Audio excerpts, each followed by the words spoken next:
If you've made it this far, you felt this story just like we did. But tell me, where in the world are you watching from? Drop your city or country in the comments. I love seeing how far our stories travel. And if this one touched your heart, don't forget to hit that subscribe button and turn on the bell so you won't miss tomorrow's next chapter. Trust me, it's a story you don't want to miss.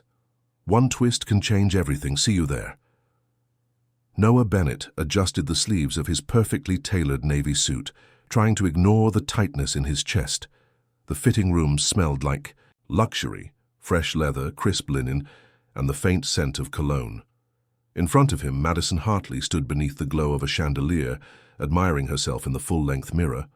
Her designer wedding gown hugged every curve with precision, her hair styled in soft waves, and on her wrist shimmered a 6-carat diamond bracelet, one of many wedding gifts from their high-profile guest list. "You're quiet," Madison said, glancing over her shoulder. "You okay?"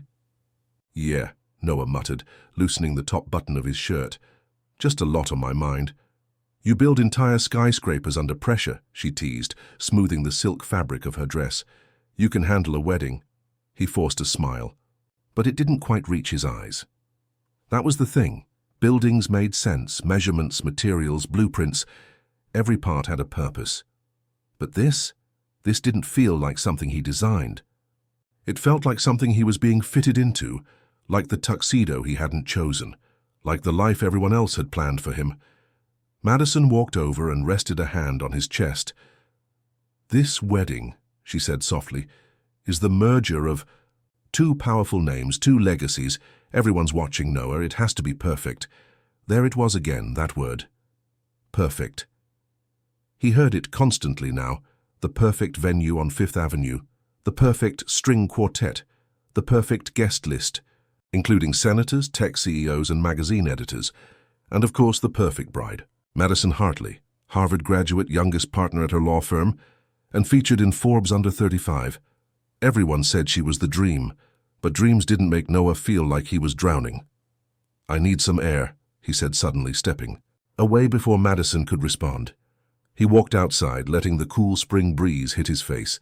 The boutique was nestled on a quiet Manhattan block, but even here the buzz of the city hummed around him. Horns honked in the distance. Someone laughed as they passed by. Life kept moving. Noah leaned against the stone railing and looked up at the sky. Cloudless. Beautiful. And yet, all he felt was a knot twisting in his chest. This was his life. 34 years old, acclaimed architect, the kind of man who made the cover of business magazines and had dinner meetings on rooftop bars. But somewhere along the way he'd lost track of what he actually wanted. Somewhere the boy who once sketched homes on napkins and dreamed of building playgrounds in forgotten neighborhoods had been replaced with this. One more week. Just 7 days until he was supposed to say "I do" to a woman who made sense on paper, but who never quite reached his heart. And deep down, Noah knew. If he didn't ask himself the hard questions now, he might never get the chance again. The rehearsal dinner was held at an exclusive rooftop restaurant in downtown Manhattan, the kind of place with glass walls, a view of the skyline, and chandeliers that cost more than most people's cars. Everything sparkled, from the wine glasses to the polished silverware, to the carefully curated guest list. Just like Madison wanted.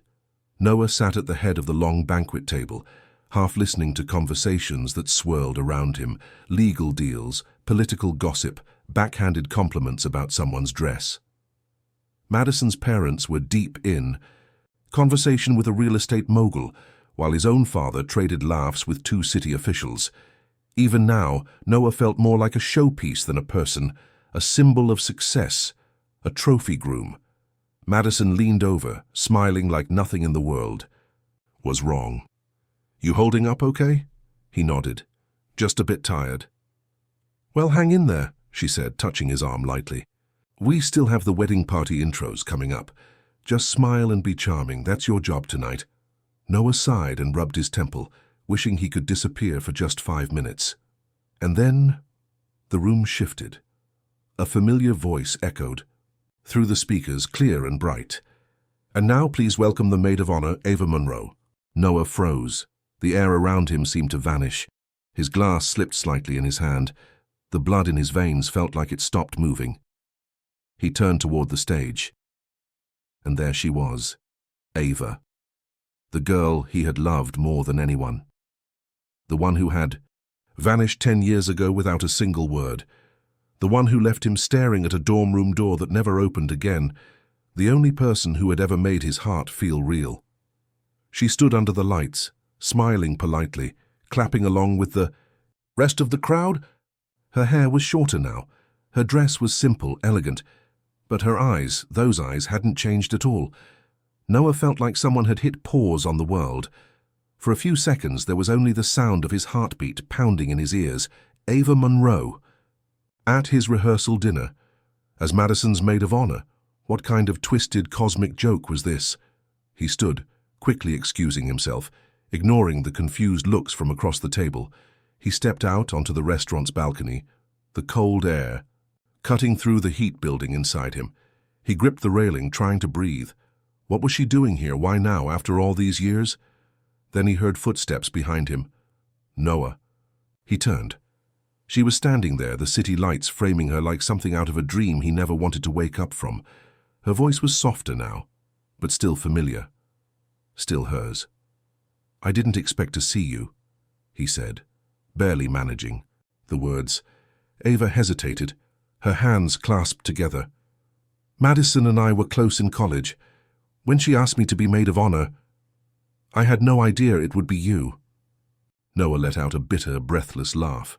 "Funny, because I've spent a decade wondering why you left without a goodbye." And just like that, everything was no longer about a wedding. It was about her. It had always been about her. Noah didn't sleep that night. He paced his apartment until nearly 3 a.m., his mind replaying Ava's face over and over again, her voice, the look in her eyes when he asked why, and her answer, or lack of one. She never told him. Not really. Not when it happened. Not last night. But something in her silence said she wanted to. By morning, he couldn't take it anymore. He texted her, "We need to talk. Just us." The reply came 10 minutes later. "Pier 47, 2 p.m. Come alone." He was already there by 1:30. The docks were quiet, windy, the kind of spot where New York forgets to be loud. He stood by the railing, watching the water lap gently against the wooden beams. His thoughts raced as fast as the boats drifting by. Then he saw her. Ava approached slowly, hands tucked into the sleeves of her coat. Her hair moved with the wind, but her eyes stayed locked on him. Noah didn't speak. Not at first. He just looked at her, waiting. She leaned on the railing beside him, staring out at the water like it held the words she couldn't find. "I never wanted to leave you," she finally said, her voice small but steady. "Then why?" "Did you?" he asked, his throat tightening. "You just disappeared, Ava. No note, no closure, nothing." Ava shut her eyes. "It wasn't my choice," she whispered. "Your dad came to see me." Noah's entire body went cold. "What?" he asked, barely above a breath. She nodded slowly, tears forming in her eyes. "He showed up at my apartment senior year, said I was holding you back, that your future couldn't include someone like me." She turned to face him now, finally. "He gave me a check, $100,000, told me to disappear, said if I loved you, I'd walk away." Noah clenched his jaw, shaking his head in disbelief. "Did you take it?" he asked, afraid to know. Her eyes locked with his. "No. I tore it up the second he left." "Then why?" he started, but she cut him off. "Because I believed him. I thought maybe he was right. Maybe you were meant for more than me, and if I stayed, I'd just become the reason you didn't make it." Noah stepped back like the wind had knocked the air from his lungs. All these years he'd thought she left because she didn't love him. But she left because she loved him. His father, the man who taught him to chase success at all costs, had orchestrated it. Just like everything else in Noah's life, Noah turned away, gripping the railing until his knuckles turned white. "I needed to tell you," Ava said softly. "Even if it's too late." But when he looked at her again, something inside him had shifted. It wasn't too late. Not yet. And for the first time he started questioning everything, not just his father's control, but the path he was still walking. The wedding, the image, the life that wasn't his, because now he knew the truth, and the truth changes everything. The morning of the wedding felt like standing on the edge of a cliff. Noah sat alone in the groom's suite at the Lexington Grand, an upscale Manhattan venue reserved for New York's elite. His tuxedo hung on the door, black and pristine, just like everything else about this day. Madison had planned every second, down to the brand of champagne being poured into crystal flutes. The ceremony was set to begin at noon, and there were already over 300 guests sipping cocktails and waiting for the picture-perfect moment. But Noah couldn't move.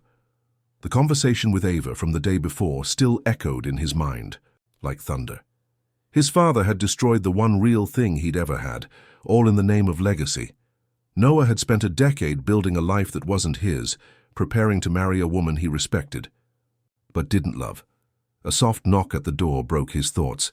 It was Mark, his best friend since middle school, and his best man today. He stepped in, took one look at Noah's face, and froze. Man. Don't tell me you're about to bail, he said, half joking, half praying he was wrong. Noah didn't answer. He just looked at him, heart pounding. I can't do this, Mark, he finally said, voice low but certain. Not to Madison, not to myself. Mark sat down, wide-eyed. Noah, this isn't just any wedding. This is the wedding. Do you know the fallout this'll cause? The press, your dad, your firm. I know, Noah cut in, and I don't care. Moments later, Noah stood at the altar. The music was playing. Madison walked down the aisle looking breathtaking in her gown, all grace and confidence. Every head turned. Cameras flashed. The priest welcomed everyone, then turned to Noah with a smile. Noah Bennett, do you take Madison Hartley to be your lawfully wedded wife, to love and to cherish? Noah's heart slammed in his chest. He looked at Madison, then at the guests, then at the bridesmaids, and there she was, Ava. She stood still, eyes fixed on the floor, her hands curled tightly together. Noah? Madison whispered, squeezing his hand. Silence. Noah looked the priest in the eye and said, clear and steady, no. The gasp that rippled through the crowd was instant and sharp. Madison's face dropped. His mother stood up in the front row, mouth open, face drained of color. The whispers turned into a rising wave of chaos. Noah, what are you doing? Madison demanded. I'm sorry, he said. I can't go through with this, not like this. Then, without hesitation, he turned to Ava. She looked up, stunned, tears brimming in her eyes. He stepped off the altar and walked to her, extending his hand. Come with me, he said. Ava shook her head, panicked. Noah, you can't just... I already did, he said. And if you're going to run again, I'm coming with you. She stared at him for a long second, then slowly reached out and took his hand. And together, they walked out of the church, leaving behind the cameras, the expectations, and the life that was never meant to be theirs. The doors of the church slammed behind them with a final echo, cutting off the voices, the gasps, the chaos. Noah and Ava didn't run. They just walked, hand in hand, their pace quick and steady. The New York air was cool and crisp, hitting their faces like truth. Neither of them spoke until they reached the park a few blocks down, a small, quiet patch of green tucked between concrete and noise. There, under the shade of a maple tree, they stopped. Ava turned to him first, breathless. You just walked away from a multi-million-dollar wedding, she said, half in disbelief, half in awe. Do you even realize what you just did? Noah let out a laugh. Not forced, not filtered, a real one. For the first time in my life, he said, I did something I actually wanted. She looked at him, messy hair, flushed face, eyes wide open, and saw someone she hadn't seen in years. Someone real. Someone free. You just gave up everything, she whispered. Noah shook his head. No, I gave up what wasn't mine to begin with. In the days that followed, the fallout came hard and fast. His family cut him off financially. His father didn't return his calls. His firm, built on handshakes in country clubs and boardrooms, retracted its partnership. He lost the penthouse, the driver, the status, everything that used to define him. But for once, Noah Bennett wasn't afraid of starting from zero. He moved into a modest one-bedroom apartment in Brooklyn with hardwood floors that creaked and a window that faced the street instead of the skyline. And in that quiet space he rebuilt himself. He returned to his roots, not luxury towers, not glass palaces, but community architecture, spaces that mattered.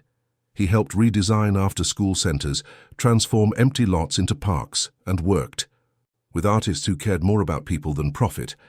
Every blueprint he sketched now had purpose, not prestige. 3 months passed. Then, one afternoon, as the sun dipped low over the city, Noah got a message on his phone. Ava Monroe. "There's a small art exhibit in the community park today. Want to come?" His heart beat faster, but not with nerves. With something else, something lighter, he texted back. "Just to look at paintings," she replied a minute later. "Coffee too if you want. No promises, no pressure. Just an open door." 1 year. Later, that same park looked different. String lights hung above hand-painted murals. Kids laughed as they ran barefoot across the grass. Music played softly from a nearby speaker. And in the middle of it all, Noah stood beneath a canopy of warm lights, holding a small velvet box in his hand. Ava, helping a group of children finish their mural, turned to find him there. "I once stood in front of hundreds of people about to say vows I didn't mean," he said, stepping forward, voice a little shaky. "But today I don't need an audience, I just need you." He knelt. "Ava Monroe, will you marry me?" Her eyes filled with tears, but this time she didn't run. She smiled. "Yes." What would you have done if you were in Noah's shoes? Walked away from everything? Or stayed out of fear, comfort, or expectation? This story isn't just about love, it's about courage, about the moment you realize your life no longer fits the mold others built for you. And that moment changes everything. We'd love to hear from you. What part of Noah and Ava's journey hit you the hardest? Have you ever had to make a decision that went against what others expected, but felt right in your heart? Tell us in the comments where you're watching from and share your thoughts. Whether it's a single line or a whole story, your voice matters here. This is more than a channel. It's a space for real people and real stories. And don't forget to hit that subscribe button and turn on the bell, because tomorrow we're sharing a brand new story, one that might just make you believe in second chances all over again. Let's keep this conversation going. Your next comment might be the one that inspires someone else to take their leap too.